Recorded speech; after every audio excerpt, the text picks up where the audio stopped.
great picture.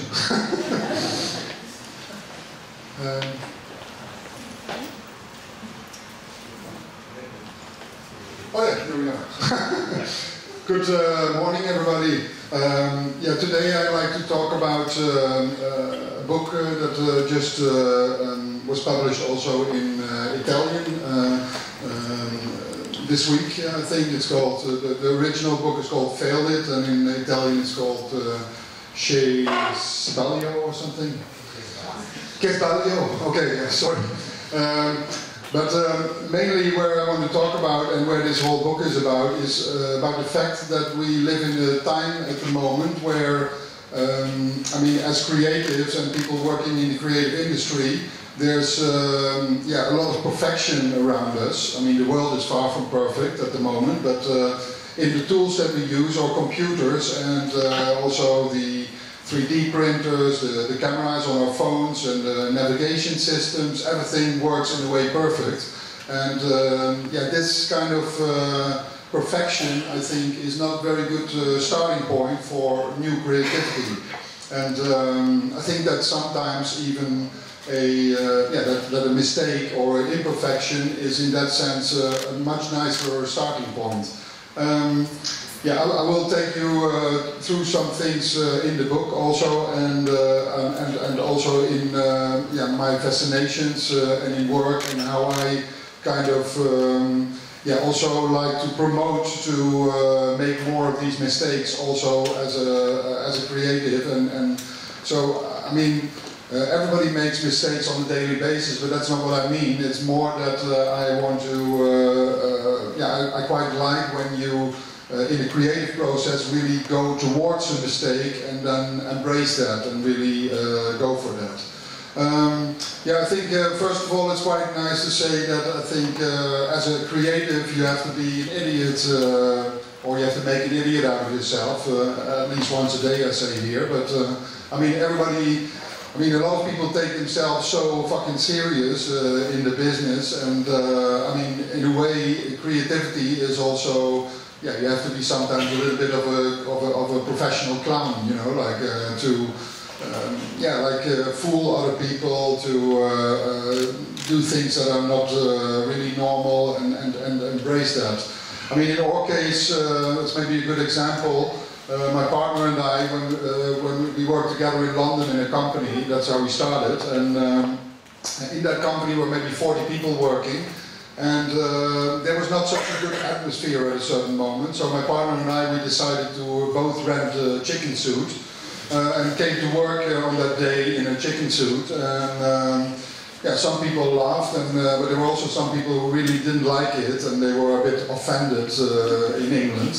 This was in London, and but that was kind of clear, and it was already the biggest fuck up in a way that we had up till that moment, because 2 weeks later we got fired, and that was the end of the whole experience in London.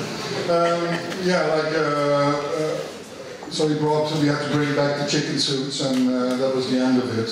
But in a way this also got us really going for to kind of set up our own company. And this is like our own, the first company picture that we made was in 1996.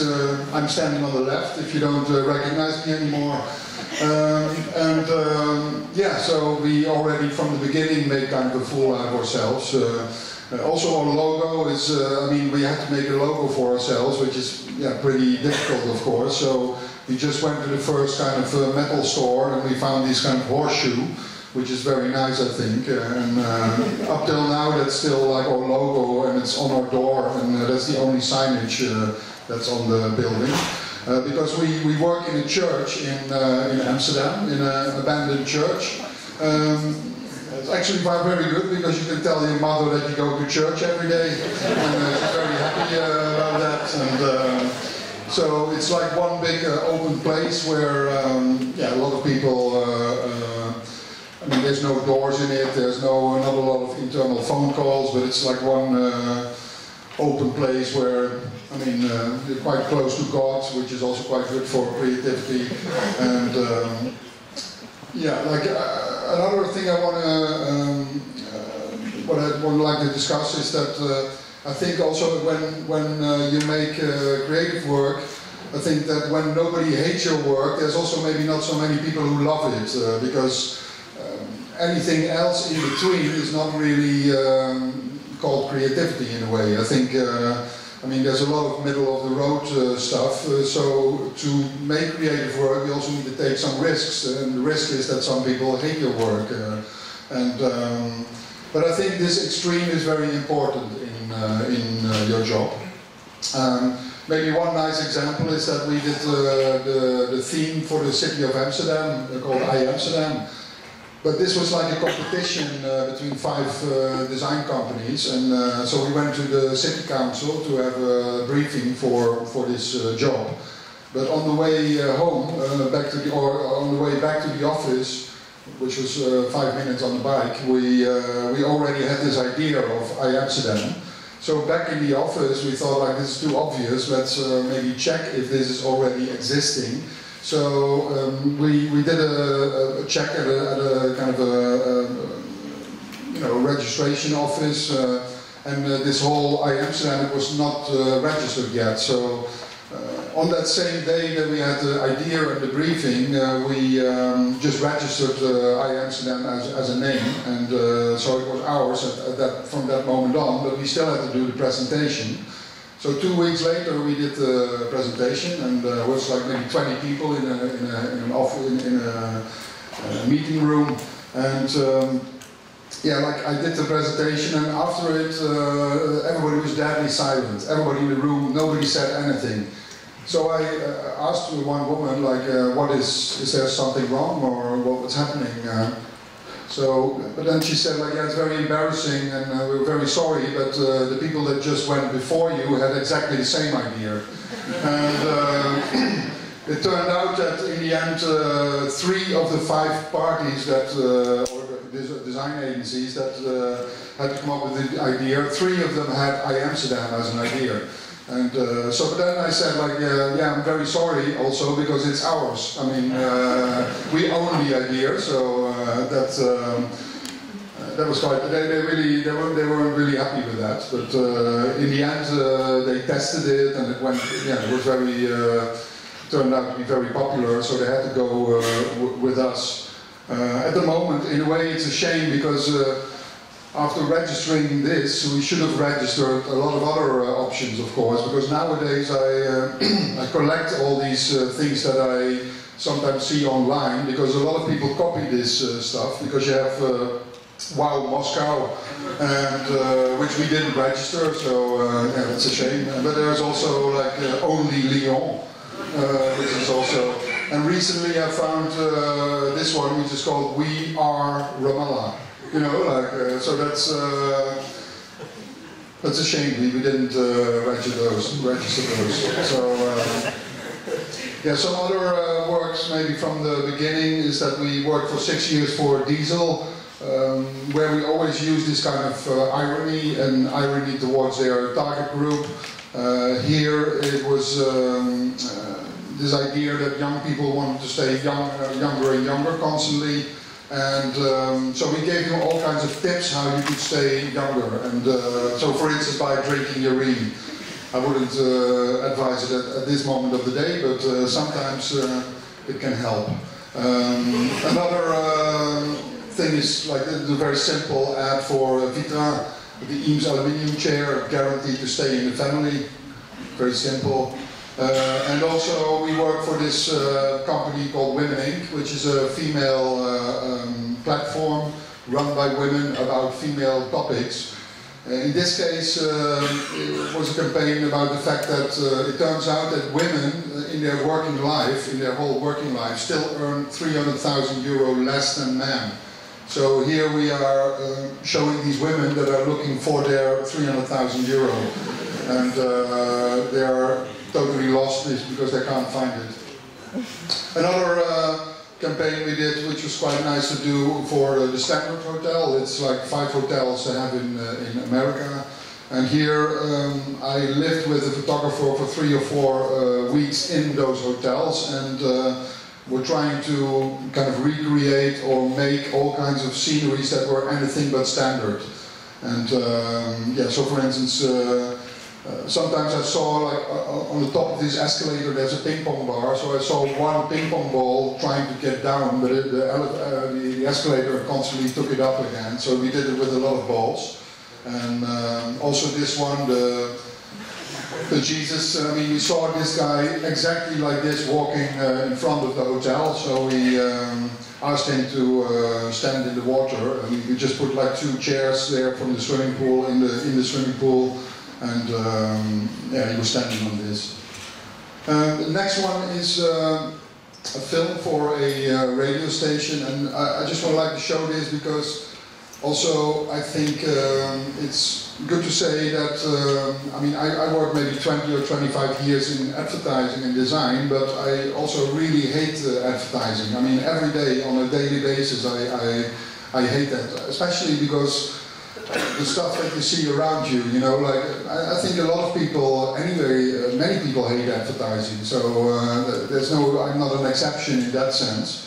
So, but for me it's also very important to kind of be opposed against it and don't like a lot of the work that I see, because for me it's also to fuel myself to try to do different things. And yeah, like in this case, in a way with advertising, it's always very good, it's quite easy to do something different, because a lot of people do exactly the same. So this film I like to show is for a radio station, and this was during the World Cup of Soccer, and everybody in that sense does always the same, like they use the colors of the nation, they use like the players, and always the same kind of stereotypical metaphor, so we just try to do that a little bit different.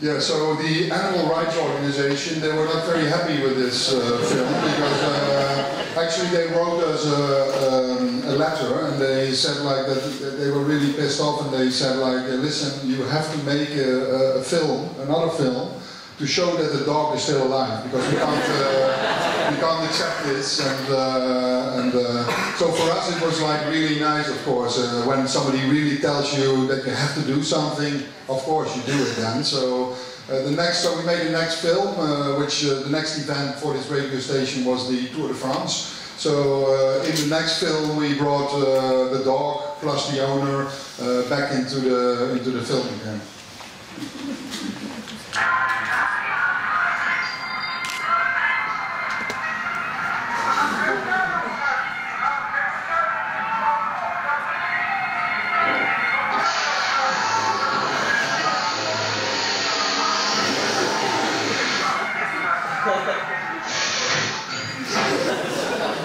Yeah, then we never heard back from them anymore after this one. It was like the end of it. So that shows also that you can play with that. And another more recent thing is for a identity for a museum in Germany.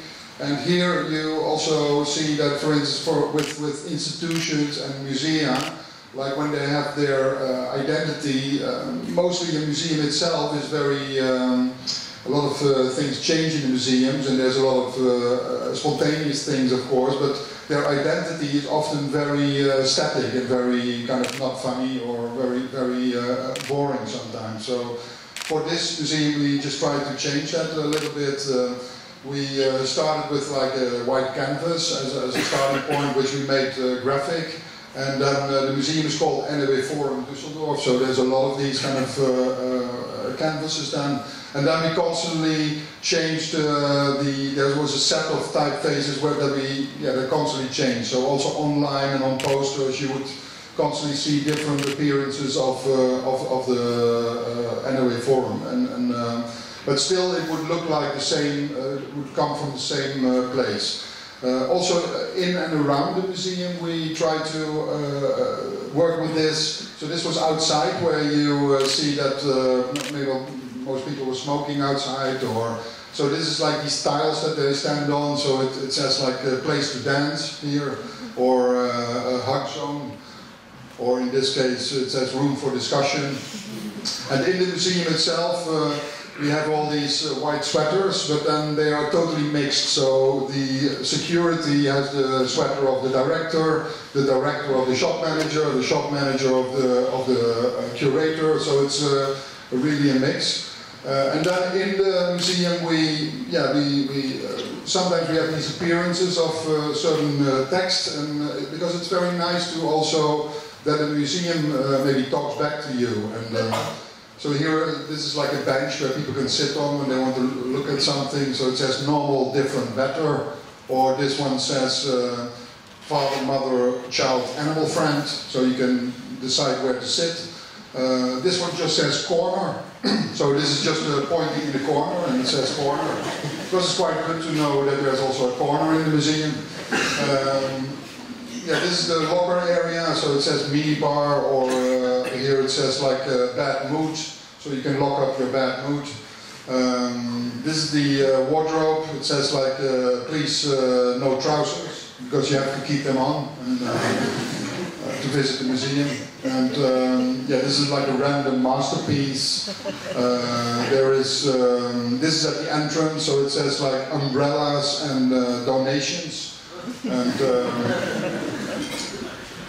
yeah, this is a simple one. There's a room for rent for a long time already. And yeah, this is the alarm system, constantly flickering and going on and off. So that's the disco. There's the general signage saying exhibition, childhood, Rome, find your own way. Yeah, things like that. And please no toasters. It's not allowed in the museum. And this is the highest point in the museum, God. And then there's the toilets, which are for free, of course. But it shows that you can have like quite a lot of fun with it, and that a museum itself can also have a voice, and that is quite nice, I think. That's something which is always, that often it's very much forgotten in a sense, that is still an opportunity. This is a work what we did for the Triennale last year. That was a very good assignment, I think, because they asked us to make a marketing for an exhibition they did, but also the marketing had to be in such a way that that work would also be part of the exhibition. And so the exhibition was called Design After Design, which was mostly about the fact that now that we can make anything we like to make with the technology we have, the question is a little bit like, what are we going to make? And so that's where this exhibition was about, and it was kind of looking for the next big thing. What is the next big thing in design? So we made this kind of yellow thing, which is nothing in a way. It's like a stupid yellow thing. We made it in 5 minutes, and but it was 3D modeled. And but then we, yeah, like a lot of people really kind of admired that yellow thing. And so the campaign is more that you see people interacting with the yellow thing, and as a kitchen tool or as a yoga tool. And in the shop of the museum there were also small yellow things that you could buy as a souvenir. There was like, we wrote 3 books about this yellow thing and what you could do with it, and very in-depth, like really a study about the yellow thing and what the purpose of it was. Yeah, there were t-shirts, buttons. Also in the museum there was a spot where you really could visit the real yellow thing. So there was like a little shrine, so you could kneel down and do a little prayer in front of the real yellow thing. It's your partner, your navigator, your advisor. It will push you to your limits and beyond. It will make you better, more perceptive and fitter. It's your travel companion, decision maker and confidant. You will learn to love it, play with it, pray to it, get intimate with it. The next big thing is this thing. Yeah, so that was a nice, I think, assignment.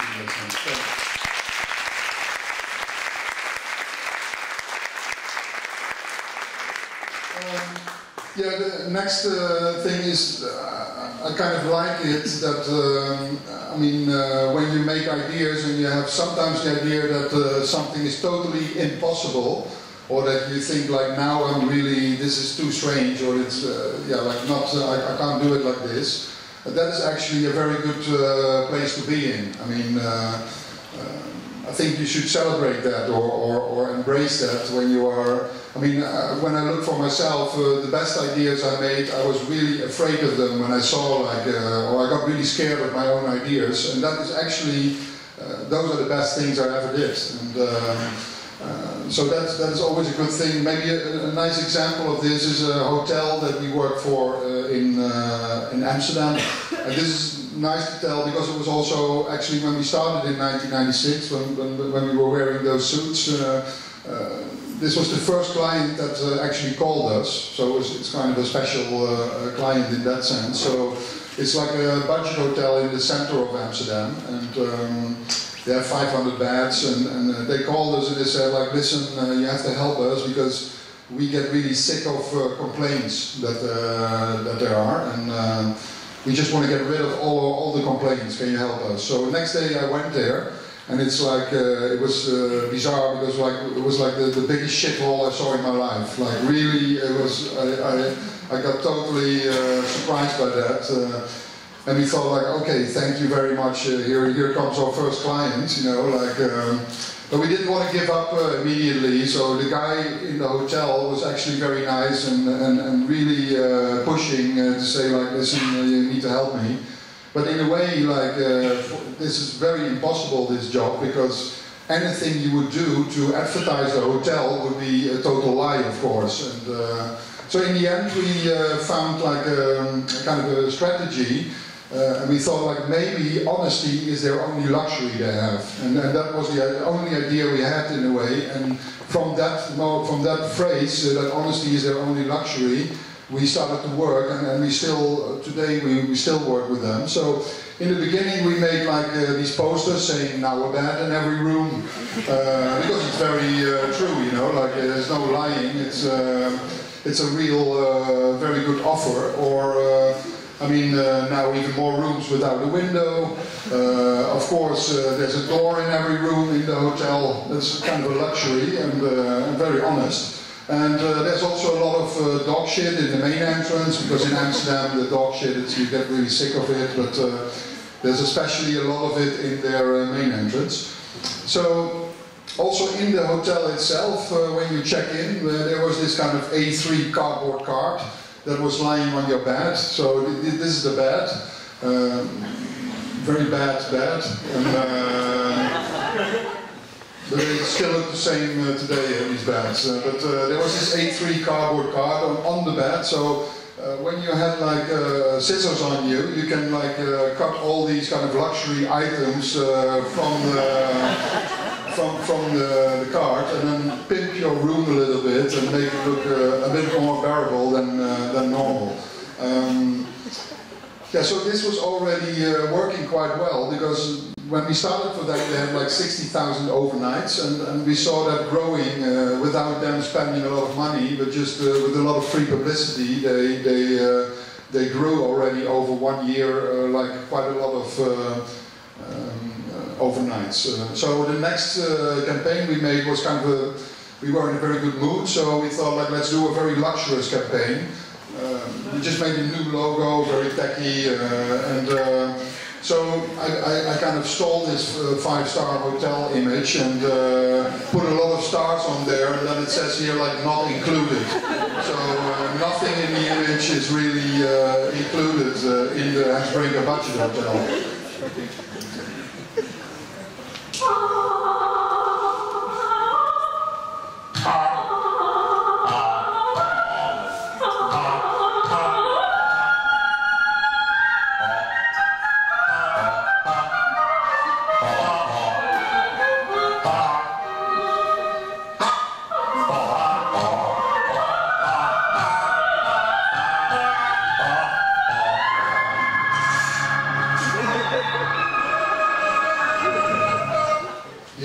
That pimped it up as well a little bit.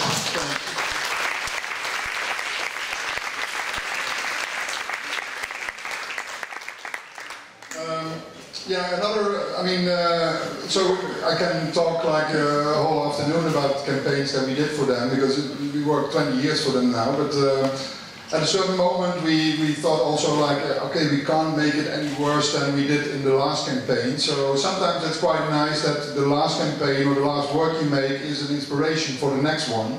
So because, yeah, we said like Handbrake Budget Hotel, it can't get any worse, but we'll do our best. So these are kind of small solutions of the hotel to show that they really improve and that they are really thinking about you. And also this one, I mean, this is like a real situation in the hotel. It's not Photoshop. There are 3 rooms in the hotel which have this view.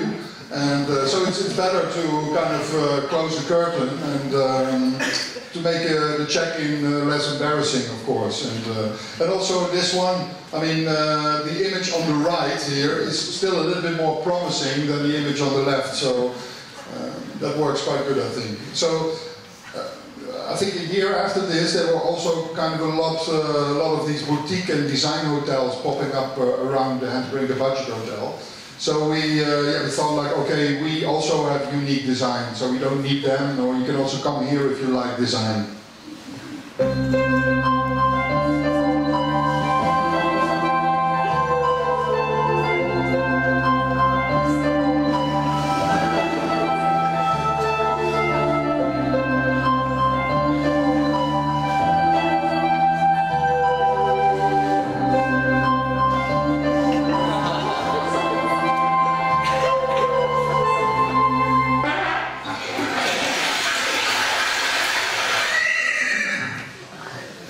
Is very important. And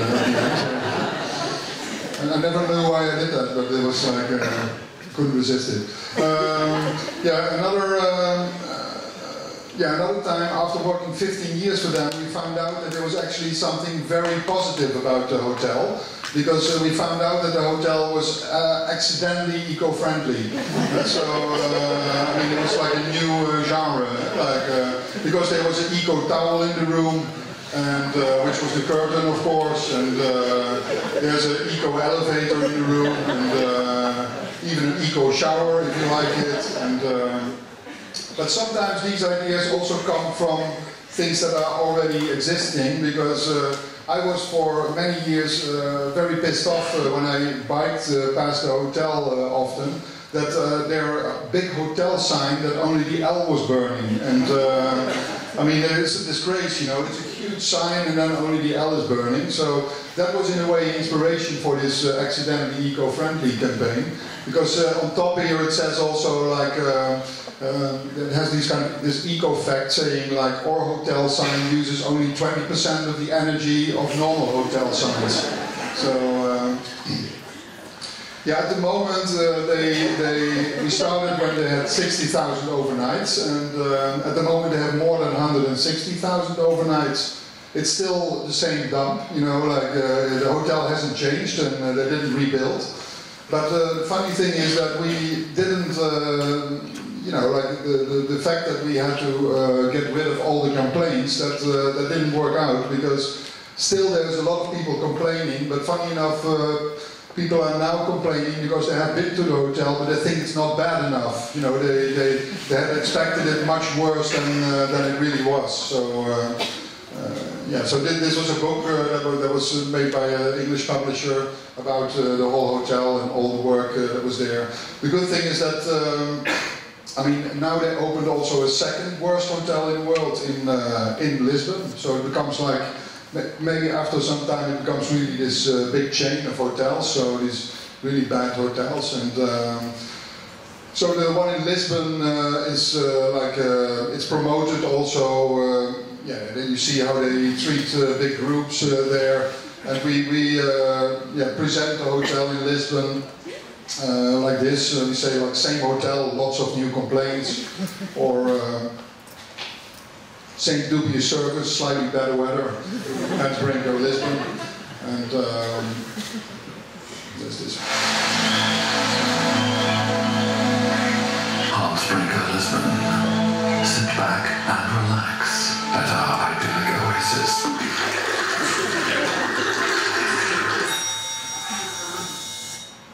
Yeah. Thank God, after this we also got some more upscale clients, and this is maybe nice to talk about. This is a hotel we work for called Citizen M.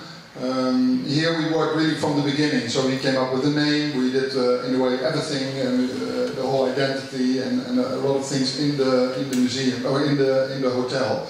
And Citizen M is like a container hotel, so it's like based on these modular shipping containers. And so whenever they have like certain premises, within 2 months they can put a new hotel. So the rooms are totally prefabricated, and the hotel itself is more a formula that it's a combination of budget and luxury, and it's also kind of affordable luxury. So there's hardly any staff in the hotel. You have to do a lot of things yourself, but there's a lot of luxury in the rooms. All the films in the room are for free, and the Wi-Fi and everything is around the room. And based on these kind of frequent travelers that don't like to wait for a check-in or all these things that you don't need in a hotel.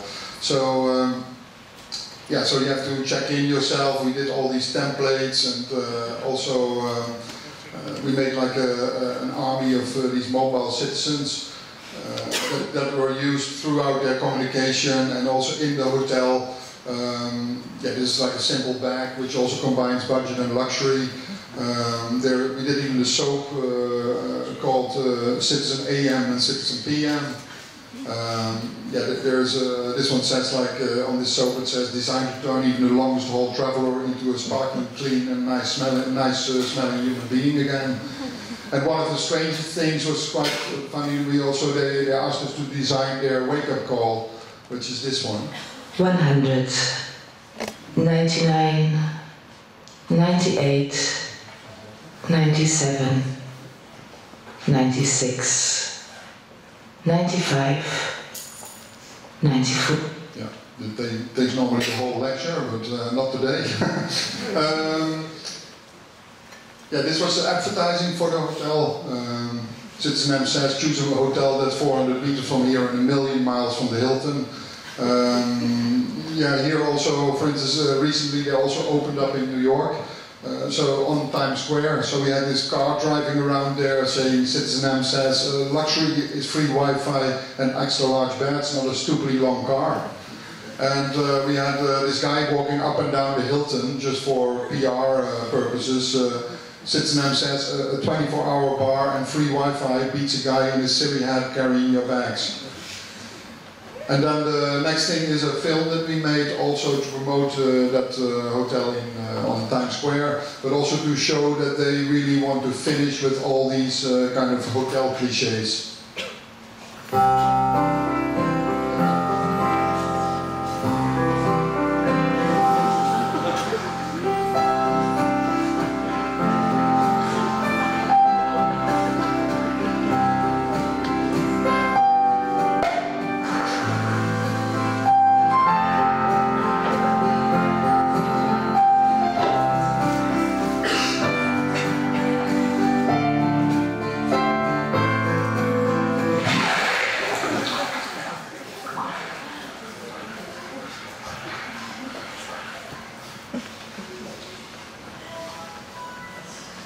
Yeah, I think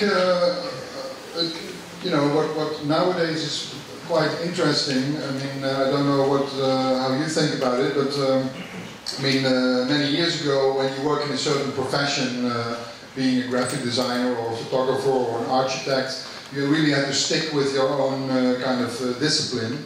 But nowadays, I mean, a lot of graphic designers are also very good photographers, and a photographer can sometimes also have ideas about design, and so it's much more mixed up, and you can cross over with a lot of disciplines, I think. I mean, for instance, we made also once, like, we organized a football match between the two lowest qualified football nations, made a documentary about it, so there's always, we like to look at a lot of these kind of ideas that, I mean, when you have a good idea, you don't have to be a specialist in documentary, but yeah, you can make something. This is maybe a nice thing to show that we did recently. This is for a school that we work for, a big school that have like 15,000 students. And they had a lot of trouble also with rubbish on their campus. So yeah, to kind of get rid of it, we thought like maybe it's nice to turn it totally around like how people do it normally. So because normally schools say like you can't do this and you can't do that. So here we say like on the garbage bins it says like throwing away garbage in the garbage bin, how difficult can that be? And then we made it very difficult. You know, we have these really permanent installations where you really have to do your best to throw it away. So in a way, totally the opposite from what you expect. And you know, like here also you have to lift it with 3 people, and then for the risk of your own life, you have to throw a piece of garbage in there. And yeah, so it's like people, the students, they really make funny films themselves with it. They put it online, and I mean, but the good thing is to show that we just, yeah, exactly approached it the other way than everybody was thinking how to approach it. Yeah, then I like to come back a little bit to these mistakes and why I think that they are also, you know, I think that perfection is not really a good starting point, I think. I mean, everybody can agree, because that's just like a full stop, and what you see is that, I mean, nowadays a lot of people, yeah, like work in the front yard of in the front garden of their house. You could see that almost as a metaphor, because, for instance, sometimes when I'm in a school and I look at students, and then a lot of them, they just go on Pinterest and they look at some images and they combine them, and then they think that they have an idea, but that's not the case. I mean, I think that yeah, especially nowadays, the front yard of your house is really a place where you put the finished thing in, you know, yeah, like you show what you did, and that's like a bit of a representation of who you are and your work. But the ideas, they are born in the backyard of your house, and in the backyard, you know, it's mostly a mess there. There's the gate around, there's the fence around it. You can walk around half naked there. You can fuck up, make mistakes. But there is where your identity is, and that's where your, yeah, where also the authenticity is. And then when you found something there, you bring it through the house and put it in the front garden. So that's also in the book. I write about that. But myself, this is, by the way, the Italian version, but then myself, I'm very always inspired by things that I see around on the street, or I take some pictures of it, or online I find images of all these kind of construction mistakes, and also that is a very nice starting point sometimes for a new idea. So there's these kind of images where you think like, first you think like, okay, it looks nice, this kind of architecture, but then you think like, hey, wait a minute, there's something going wrong. And even here, you know, like in this small way, you can also fuck it up. But it's very interesting to look at, I think. This one is very gigantic fuck up, you know, like it's so simple to put it right, but no, they did it wrong. And but you can argue about this, because I think that this billboard gets much more attracted, or gets much more viewers, so more people look at this than when it would be posted exactly right. So that is a very simple test to show that something which is a total mistake works quite good. Yeah, things like this, I mean, I don't know why, but it's so stupid. And, I mean, look at this. I mean, it's like a bike path in Amsterdam. And really,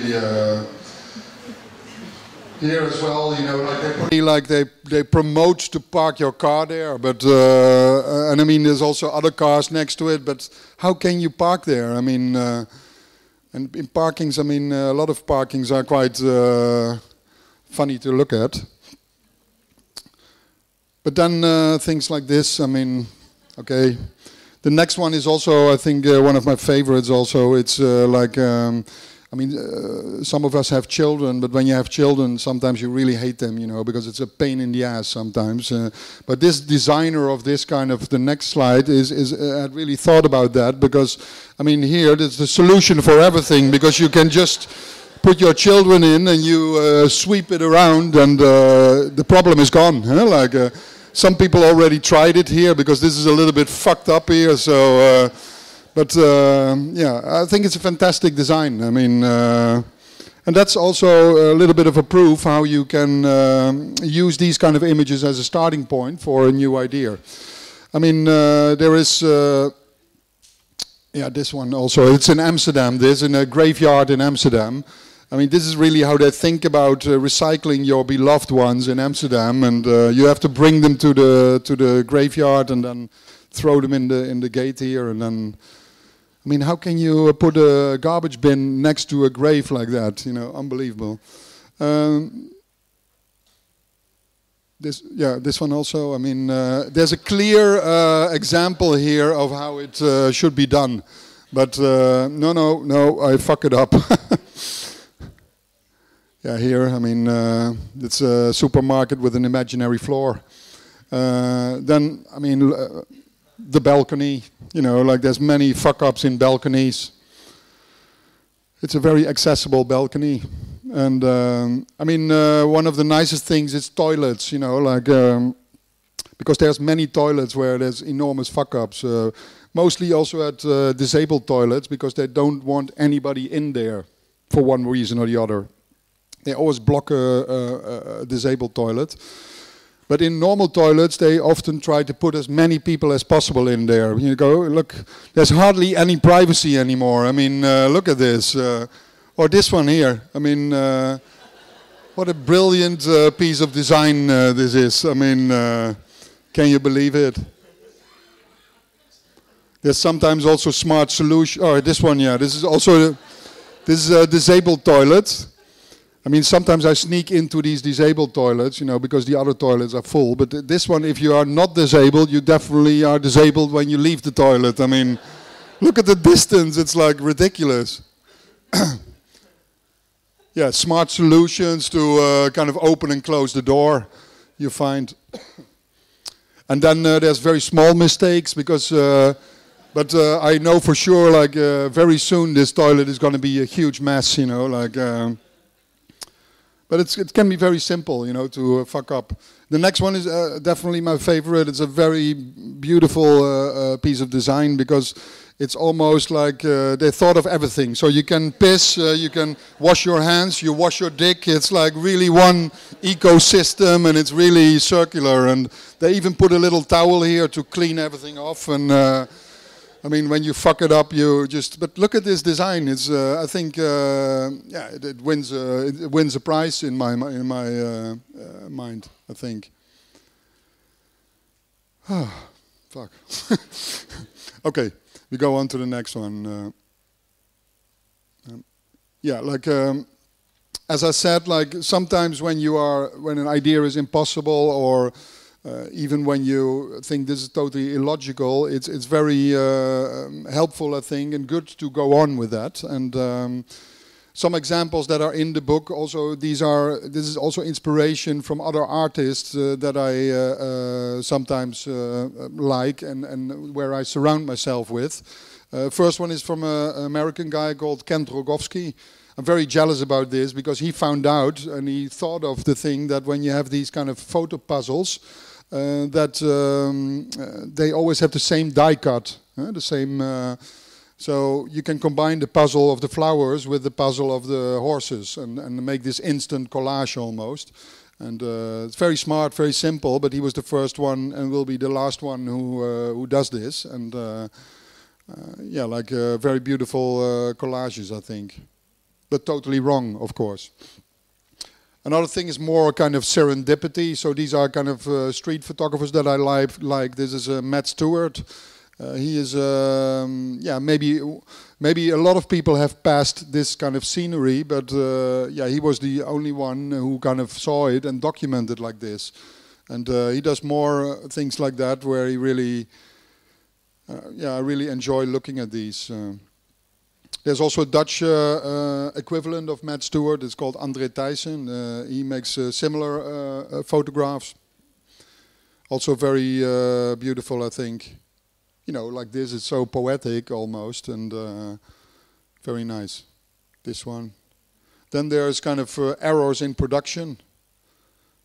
Because we, you know, in the supermarket everything looks perfect because but there's also a lot of imperfect products, of course, but you have to find them somewhere else, and yeah, they're quite beautiful, I think. Also as a design starting point, almost. Very long tea bag, balloons. Yeah. Yeah, and then what I already said, like that you have to work on your backyard. I mean, in the backyard, that is where I think, metaphorically, that is where, you know, it can be painful because you are maybe confronted with certain things, or you are ashamed of certain things, or you can't find anything there. But it's nice to experiment maybe for 80% of the time, and then use the front yard for 20% of the time to finish things. Because finishing things nowadays is not so complicated anymore. I mean, the tools that we have are so simple and perfect that is quite easy to do. One nice example that is in the book is by a Dutch artist called Hans Eichelbaum, and that's him on the picture here. What he did, he went at 4 o'clock in the afternoon. He went to a strip of houses, like one street with a few houses. And he rang the doorbell, and mostly the wife with the children were at home, but the father was still working. So what he did, he asked the wife and the children to sit with him on their couch, and then he took a picture of kind of the family, almost a family portrait, him being the father. And he did that like in the whole street. So on that in that afternoon, he photographed himself in the whole street as the father, and I think it's very funny work, you know, like very deadly serious he looks, and that also shows that a father is totally replaceable, of course. Yeah, finally I'd like to talk a bit about the role also of amateurs. I think that, I mean, for professionals sometimes, I think that the influence and the inspiration that you get sometimes from an amateur can be very interesting and also good, because some professionals have become maybe over time too professional themselves, you know. I think an amateur, you can learn a lot from them, because they really make a lot of mistakes. They have a blind passion for something, and they they go for it really, and without any distractions, and they it's very intuitive how they do their work. And as a professional, I think we need to almost shake off some professionalism and then start maybe become a little bit of an amateur. And myself, I'm very interested in amateur photography also, because working as a designer and art director, I work a lot with images, and I'm also over the years getting pretty sick of all these perfect images and the perfect situations. So I look a lot at amateur images, and one work I made a few years ago is called 24 Hours of Photos, and that's a work where I downloaded 24 hours of photos from internet, from Flickr, and in the end, after the 24 hours, there were 950,000 images on the disk. And for me, it was nice to show once what it would look like for real if you would print them all. And because nowadays we live with so many images. I mean, we see more images before lunch nowadays than somebody in the 18th century saw in his whole life. So we are kind of totally newly programmed in looking at images, and also, I mean, we are almost becoming editors, a species of editors, because you know, everybody edits. I mean, I was recently sitting next to a woman in an airplane, and she deleted 2,000 images from a weekend where she shot 4,000 images. So it's bizarre that we can do that nowadays. So here they were printed and then thrown into a gallery, into a museum, and people could really walk over them. And yeah, this was in a church in Switzerland. The priest was not very happy with this in the beginning, but later when he found out that there were like 20,000 visitors that came, he was very happy. So yeah, and then this is a kind of a similar installation. It's called My Feet, because when you Google I am bored, you see that a lot of people take pictures of their feet, and it's quite strange. So I found like 4,000 of them, and you know, they are in this gallery then, where you can walk over them, and but made different installations with it. Also the skate ramp in a museum where skaters could really skate on it for risk of their own life. But it's I'm very intrigued about the fact how, I mean, the amateurs online are nowadays the people that post these images. But I'm very intrigued how they copy each other. Everybody copies each other. Everybody, when somebody has found something interesting to do, then millions and millions of people do the same. And the next one is also almost comes from that fascination that everybody copies each other. With a few people, we make a magazine called Useful Photography, and that's also about almost the same kind of selfie behavior that people have, because I found out that I mean, a lot of men nowadays, they photograph their dick with something next to it, like a microphone, in my case. And then they, but they do that for the to show the size, and they share it with people, like because it's anonymous. It's only a dick with something next to it, but it's almost like. Yeah, but it's a bizarre kind of behavior, and we found 8,000 images of these kind of dick pics, and so in the magazine we show 2,000 of them, but then we edited we edited the book a little bit like how a day would progress, almost like a day in the life of Dick. So. Because in the cover of the magazine is like the alarm clock, because you start the morning, wake up, then you have to take a shower. Of course, you go into the shower, you use some shampoo, and after you shave yourself, you have to use some deodorant, of course. I could also use some at the moment, but then you brush your hair. Because soon you have to do breakfast, of course, and there's the breakfast. I mean, look at the nice solutions they are there, and all kinds of very creative ideas, you know. And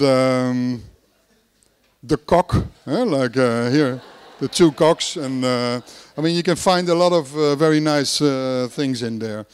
I mean, a very strange thing is also that there's a lot of different toothpaste brands, because you brush your teeth after breakfast, because then you have to leave the door, because you have to go to work. You have to leave the door.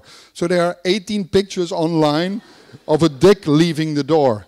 I mean, can you believe it? It's like it's probably all English dicks, because it's they call that also the doorknob, and. Because it looks very similar to. Okay, let's not get into it, because it's not too.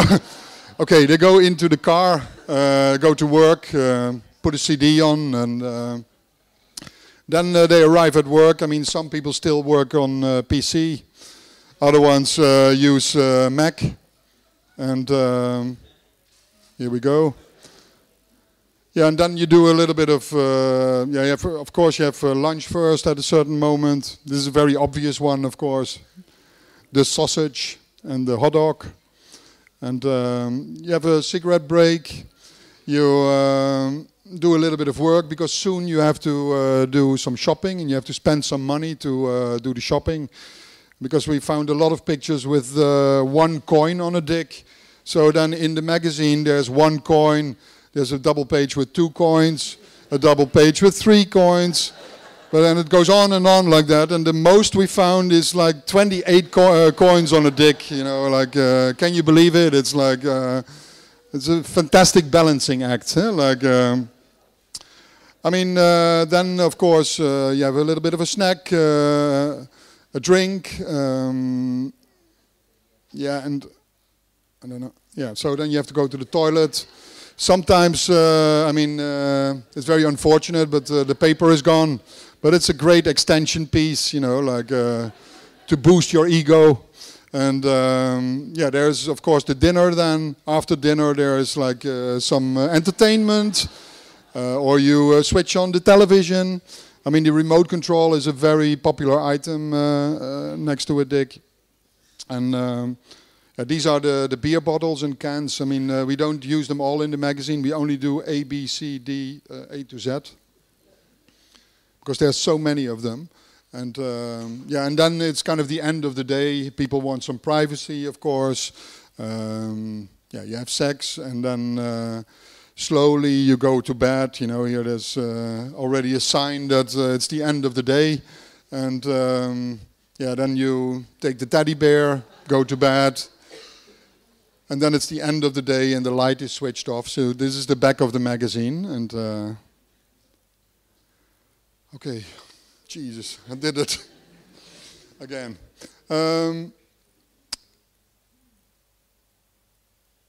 Let's see. Oh yeah, yeah. Finally, I like to show two examples. Also have a lot to do with the triumph of the amateur. I do like a lot of publications I make in this series.